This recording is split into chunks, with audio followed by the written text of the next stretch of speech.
Hello friends, today in this video I gonna show you how to fix runtime error 217 in Windows 11.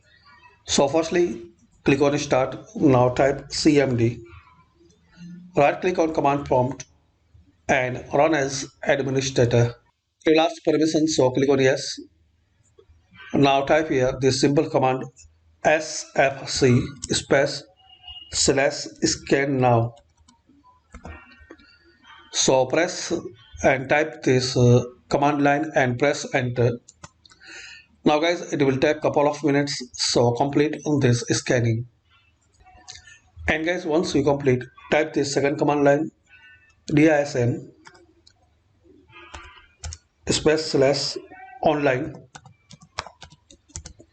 space slash cleanup space slash scan health. Now press enter.